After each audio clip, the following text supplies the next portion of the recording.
Bismillahirrahmanirrahim. Alhamdulillahil alim sattaril uyubi wa ghafiril awzar. Asyhadu an la ilaha illallah wahdahu la syarika lahul malikul ghaffar. Wa asyhadu anna sayyidana Muhammadan abduhu wa rasuluhul mukhtar. Allahumma salli wa sallim ala manba'il ulumi wal asrar Sayyidina Maulana Muhammadin Sayyidil Muqarrabin al-akhyar wa ala alihi wa sahbihi wa zurriyatihi al-adhar wa man tabi'ahum bi ihsanin ila yaumil intishar. Salatu wa salaman daimaini bidawamil layali wan nahar, amma ba'd. Yang kita hormati dan kita cintai para habaib dan para alim ulama, para muhibbin, hadirin, hadirat rahimakumullah. Alhamdulillah, puji syukur senantiasa kita haturkan kehadirat Allah Subhanahu wa taala yang dengan taufik hidayah serta inayahnya kita pada malam ini dapat berkumpul, dapat bertemu di majelis yang penuh berkah dan rahmat ini. Salawat dan salam keharibaan junjungan kita Nabi besar Muhammad sallallahu alaihi wasallam dan seluruh keluarga, para sahabat, zuriat dan pengikut beliau sampai hari akhir nanti. Para muhibbin rahimakumullah. Al-hikmatul hadiyatu wassalasuna ba'dal mi'ah minal hikamil ataiyah. Qala al-Imam Ahmad ibnu Athaillah As-Sakandari rahimahullah wa nafa'ana bi'ulumihi wa asrari. Hikmah yang ke-131 dari Al-Hikam. Berkata Imam Ahmad bin Athaillah As-Sakandari rahimahullah wa nafa'ana bi'ulumihi wa asrari. Man akramaka innama akrama fika jamila sitri.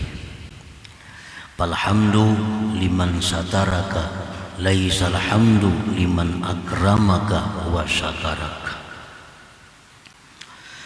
Artinya, barang siapa yang memuliakan engkau,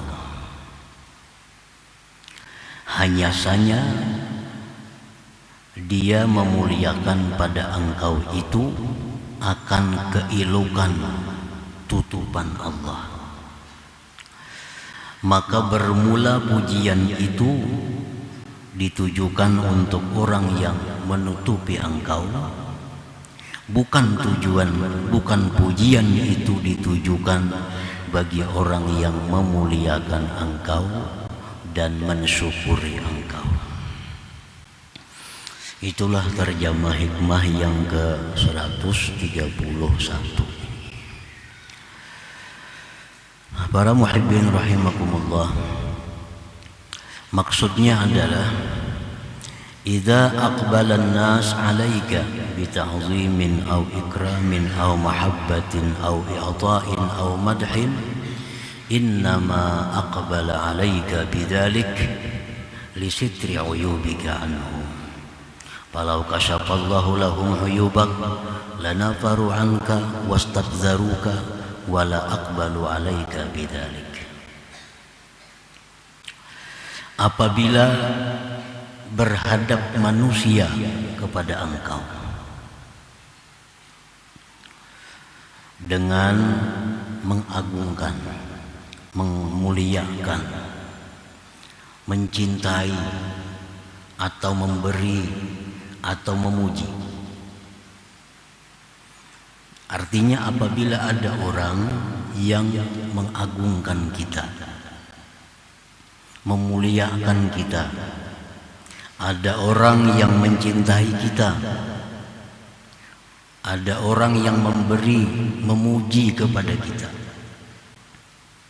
Nah, hanya saja mereka lakukan yang demikian itu kepada engkau karena tertutupnya aib engkau dari mereka itu. Kenapa orang menghormati kita? karena mereka tidak mengetahui aib kita. Kenapa orang mencintai kita, memuji kita? Karena orang itu tidak mengetahui aib kita. Kenapa orang memberi kita? Karena orang tidak mengetahui aib kita.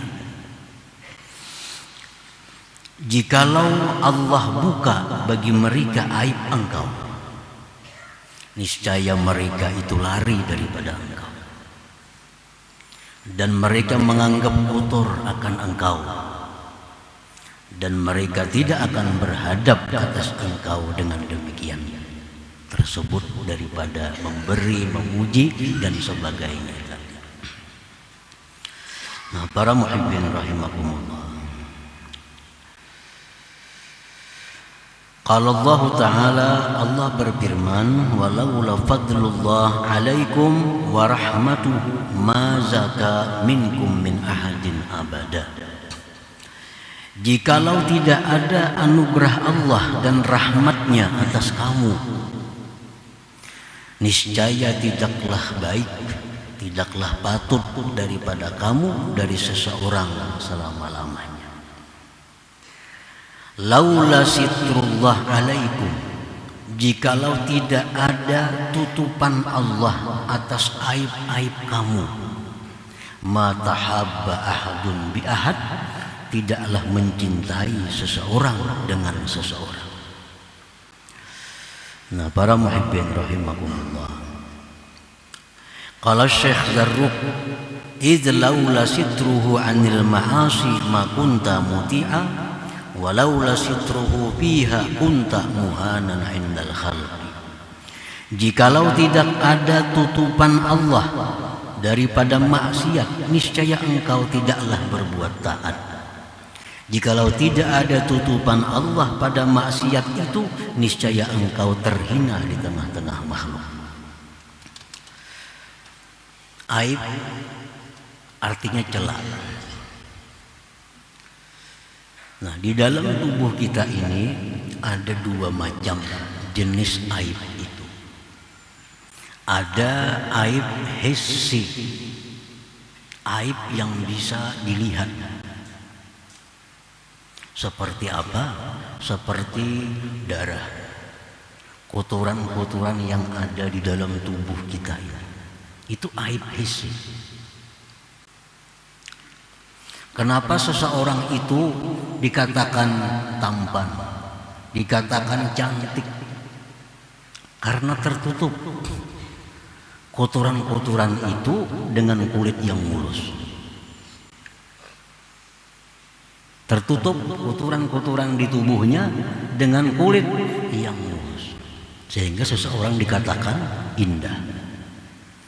Nah, coba kalau kita berhadapan dengan orang yang keluar darah di telinganya, keluar darah di mulutnya, keluar darah di hidungnya, keluar kotoran di mana-mana.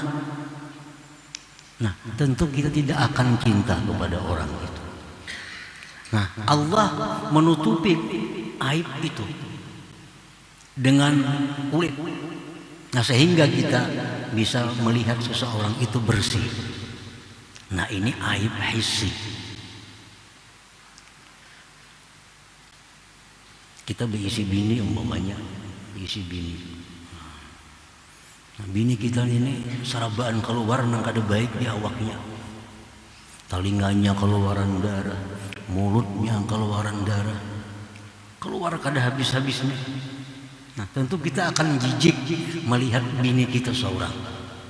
Nah, laki kayak itu juga. Bini-bini berisi laki, sarabaan yang kotor keluaran di tubuhnya, kada henti-hentinya. Tentu ini bini akan jijik melihat lakinya. Nah, kenapa si laki cinta lawan bini, bini cinta kepada laki? Karena tertutupnya aib yang ada di tubuh pasangannya itu.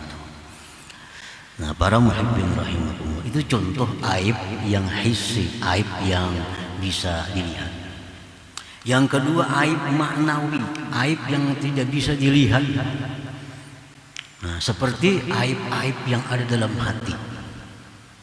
Dalam hati ada iri, dalam hati ada riya, dalam hati ada dengki, dalam hati ada khianat, dalam hati ada suuzan, macam-macam dalam hati kita. Itu aib.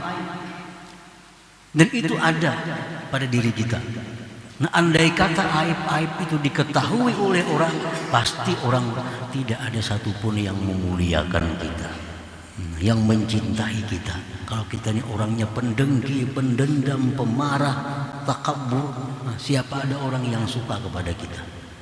Nah, kenapa ada orang yang suka kepada kita? Kenapa ada orang yang cinta kepada kita, yang memuliakan kita? Karena Allah menutupi aib-aib kita itu. Nah, para muhibbin rahimakumullah, fahina idin fahmadillah washkurhu alladzi satara uyubak anhum. Nah, pada ketika itu, pada ketika Allah yang menutupi aib kita sehingga kita dipuji, dicinta, dimuliakan, maka pujilah Allah Ta'ala. Pujilah Allah. Syukurilah Allah yang menutupi aib engkau itu. Jadi sebenarnya yang kita puji itu mestinya Allah, bukan orang yang memuliakan kita. Yang kita syukuri itu adalah Allah, bukan orang yang mencintai kita. Karena mereka itu mencintai kita, memuliakan kita karena Allah yang menutupi aib kita. Jadi kalau hendak kita memuji, mestinya dipuji itu adalah Allah Subhanahu wa ta'ala. Nah, para muhibbin rahimakumullah, fahina idin fahmadillah washkurhu alladzi satara uyubaka anhum. Wala tara li nafsik wasfan mahmuda tastahiqqu bihi iqbalahum 'alaika fatakuna jahilan bi nafsik.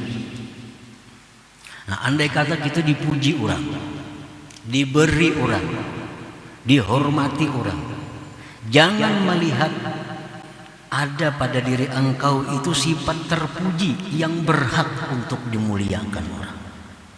Nah, kalau engkau demikian, berarti engkau jahil dengan diri engkau. Kalau misalnya kita dipuji orang, dicintai orang, lalu kita beranggapan wajar aja aku dihormati karena aku ini alim, wajar aja aku ini disukai orang karena aku ini bungas. Nah, orang yang beranggapan demikian orang yang jahil dengan dirinya, orang yang jahilan binafsik, jahil dengan dirinya. Wala tara aidan iqbalahum 'alaika fatakuna bidzalika kafiran bi ni'mati rabbikal ladzi satara uyubak.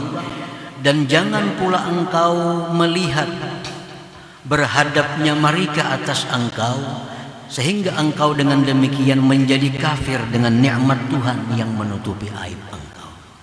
Kalau ada orang yang memuji kita, menghormati kita, memuliakan kita, lalu kita lihat orang itu memuji kita, orang itu memberi kita, berarti kita kafir dengan nikmat Tuhan yang menutupi aib kita sehingga mereka mau memberi kepada kita.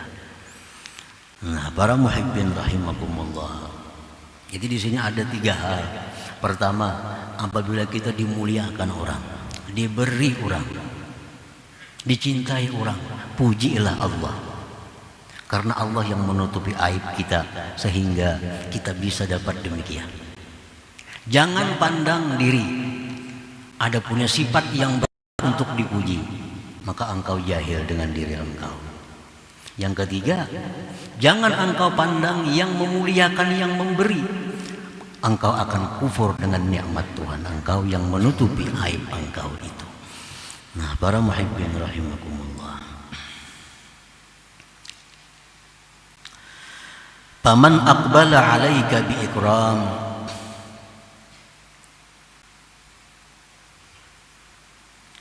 aw i'ta aw madhin aw nahwiha fala tahmadhu wa la tashkurhu illa min haitsu innahu al-wasilah wa dzalik bi an tad'uhu bil khair. Barang siapa berhadap kepada engkau dengan memuliakan, ada orang memuliakan kita, ada orang memberi kita, ada orang memuji kita, berbuat baik kepada kita, jangan kau puji orang itu, jangan kau syukuri orang itu, melainkan dari sekira-kira bahwa orang itu adalah suatu perantara. Mensyukuri perantara itu cukup dengan mendoakan kebaikan kepadanya. Nah, orang yang memberi kita memang kita puji juga. Orang yang mencintai kita, kita syukuri juga orang itu. Tapi mensyukurinya itu dengan cara mendoakan kebaikan untuknya. Itu sudah cukup. Kada perlu kita menyembah-nyembah, kada perlu kita menjilat-jilat kepada orang yang memuliakan kita, kepada orang yang mencintai kita. Karena mereka itu wasilah, mereka hanya perantara. Kalau memuji mereka, mensyukuri mereka, cukup mendoakan mereka. Rasulullah sallallahu alaihi wasallam bersabda, "Man suni'a ilaihi ma'rufun faqala li fa'ilihi jazakallahu khaira faqad ablagha bis-sana." Barang siapa yang diperbuat kepadanya kebaikan, ada orang yang memberi sesuatu kepada kita, ada orang yang memuliakan kita, ada orang yang memuji-muji kita. Maka dia berkata kepada orang melakukan itu, jazakallah khairan. Allah membalas kebaikan engkau. Semoga Allah membalas kebaikan engkau. Faqad ablagha bis-sana, maka dia sungguh telah bersangatan pada memuji. Itu sudah pujian kepada yang berbuat baik tadi. Jadi doa yang kita berikan itu sudah pujian yang luar biasa kepada orang yang berbuat baik kepada kita. Ada orang yang mengatakan cinta kepada kita, jazakallah khair. Ada orang yang memberi kita sesuatu, doakan jazakallah khair. Nah, doa seperti itu sudah merupakan bentuk pujian dan syukur kepada yang memberi, yang mencintai kita tadi. Para muhibbin rahimakumullah. Artinya jangan kita memuji-muji seperti kita memuji Allah.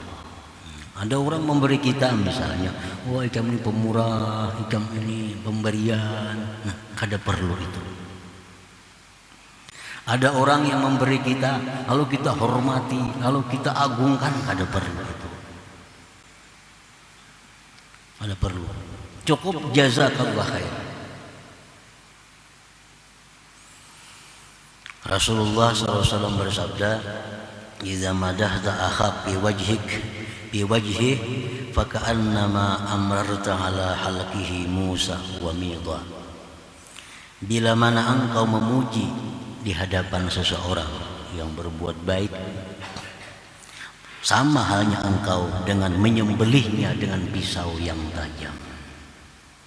Orang yang mencintai kita, orang menghormati kita, orang memberi sesuatu kepada kita, kita puji, wah ikam ini orang saleh, ikam ini orang baik, ikam ini orang takwa. Itu sama menyembelih lehernya. Artinya apa? Bahwa orang yang dipuji ini sangat berbahaya dengan pujian itu. Satu, dia bisa sombong. Dia bisa merasa bahwa sudah baik dirinya. Dia merasa bangga, ujub dengan pujiannya itu gara-gara kita yang memuji. Nah, kita memuji seseorang yang berbuat baik kepada kita di hadapannya, itu sama dengan menyembelih lehernya, mencelakakannya artinya.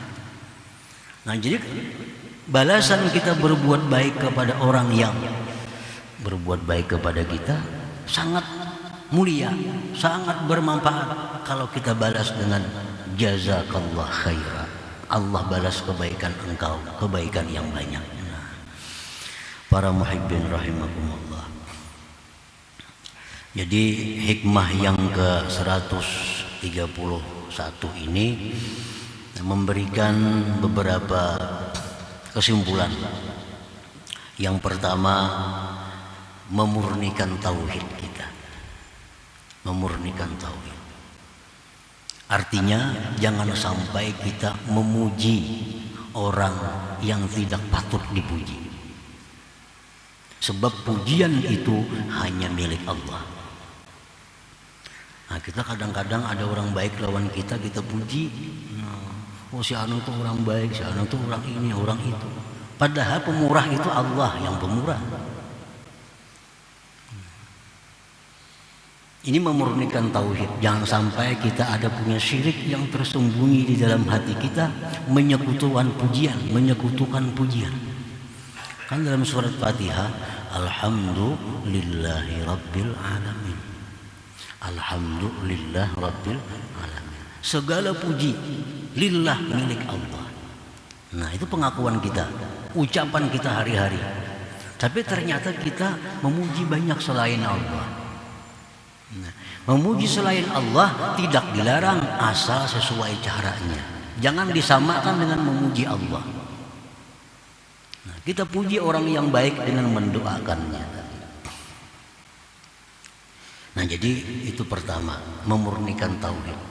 Sehingga yang kita puji itu hanya satu, ialah Allah Subhanahu wa taala. Karena Allah memang berhak untuk dipuji.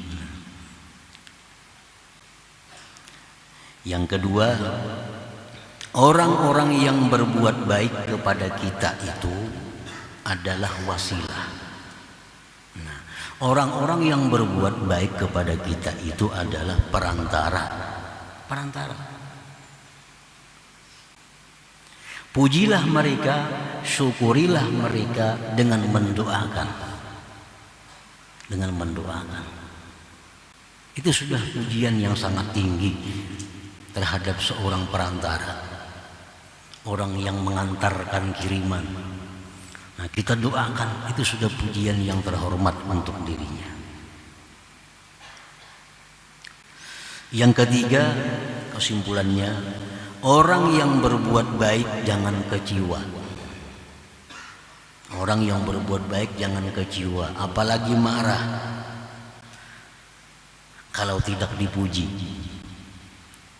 kalau tidak dibalas kebaikannya oleh orang yang menerima kebaikan itu. Kenapa? Karena dia hanya perantara.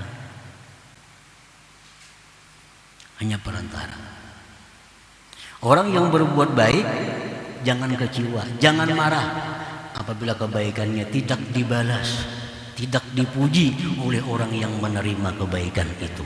Kalaunya marah, kalau kecewa, menggugurkan pahala kebaikan itu sendiri. Nah, para muhibbin rahimakumullah, Siti Aisyah radhiyallahu anha, beliau itu setiap kali memberi seseorang, lalu orang yang diberi ini mendoakan. Sejen beri seseorang, ujar nang diberi, jazakillah khair, semoga pian dapat kebaikan dari Allah. Aisyah pun menjawab, jazakillah khair, engkau pun semoga dapat kebaikan dari Allah. Si khadamnya bertanya, kenapa pian mendoakan jolawan yang menerima itu? Mana diberi didoakan pulang. Ujar Siti Aisyah, amun aku beri inya doakan aku, itu sama sudah aku lawan inya dapat kebaikan. Aku hendak menang pada inya. Nah, ini ku bayar dengan doa dengan doa, barian ini belain artinya. Nah, kada hendak kalah berbuat kebaikan. Kalau kita memberi orang sesuatu, ujar orang, mudahan pian ke surga mati, lek sudah tuh, ini sudah bisa kalah kita. Nah, doakan juga, mudahan pian ke surga. Nah, jadi supaya menang kita, doa dengan doa berhubungan sudah pemberian tetap pahalanya sempurna. Jadi bujur-bujur yadul ulia khairun. Nah, tangan di atas lebih baik dari tangan di bawah. Kalau kita memberi sesuatu, lalu didoakan oleh yang diberi, didoakannya kita, dibacakan yasin mudahan selamat, itu kalah kita. Inya nang mulia, kita nang di bawah sebenarnya. Nah, jadi kalau hendak bujur-bujur tangan di atas lebih baik dari tangan di bawah. Kalau orang mendoakan, balas dengan doa. Paling kada sama doanya atau lebih baik daripada doanya. Nah, para muhibbin rahimakumullah, Para orang saleh terdahulu apabila mengantarkan memberi suatu pemberian kepada seseorang fakir, kepada orang miskin. Nah, orang saleh ini menyerahkan kepada khadamnya. Nah, ini kirim makan, ini sampaikan lawan pulang. Cuma icang catat, nah pakainya doanya si pulang teman doakan aku. Ini unjuk kirim makan antarakan ke rumah si anu, dangarakan apa doanya catat. Ini unjuk ke sana, catat doanya. Jadi si hadam ini nambah di sini, saya petunjuk, unjuk ke sini. Jarna si A begitu menerima pemberian, jazakallah khair. Mudahan si Din dapat kebaikan oleh Allah, catat. Jadi doanya ini. Lawan B ini barian si pulan lah untuk pian. Ujarna ini mudahan si Din mulah rezeki, catat doanya. Unjuk lawan sisi nangarakan pulang apa doanya? Oh kada berdoa, harus dicatat karena apa-apa. Sampai ke rumah ditakunin apa tadi doanya. Nah sinang pertama tadi ulun unjuk kiriman pian jari sidin jazakallah jazahullah khair. Mudahan dapat kebaikan pian. Sidin doakan dengan doa seperti itu. Wa jazahullah khair, semoga dia pun dapat kebaikan dari Allah. Tadi yang Sibi apa doanya? Mudahan pian luas rezeki. Nah, sidin doakan yang mudahan ini dapat rezeki yang luas. Nah, jadi sama. Nah, sehingga sedekah pemberian itu tetap utuh, tetap lebih baik daripada yang menerima. Nah, itu jadi orang-orang dahulu sangat memperhatikan hal-hal yang seperti itu supaya benar-benar nyata bahwa tangan yang di atas itu lebih baik daripada tangan yang di bawah. Tangan yang memberi lebih baik daripada tangan yang menerima. Nah, itu sekada-kadanya kesimpulan yang didapat daripada hikmah yang ke-131 ini. Nah, kemudian hikmah yang ke-132. Ila hadratin Nabi sallallahu alaihi wasallam al-Fatihah. A'udzu minasyaitonir rajim. Bismillahirrahmanirrahim. Iyyaka na'budu wa iyyaka nasta'in. Shiratal mustaqim. Ya Allah biha ya Allah biha ya Allah bi husnil khatimah ya Allah biha ya Allah biha ya Allah bi husnil khatimah ya Allah biha ya Allah biha بحسن الخاتم فيا أيها الرجل منه شفاعة صلوا عليه وسلموا تسليما اللهم صل وسلم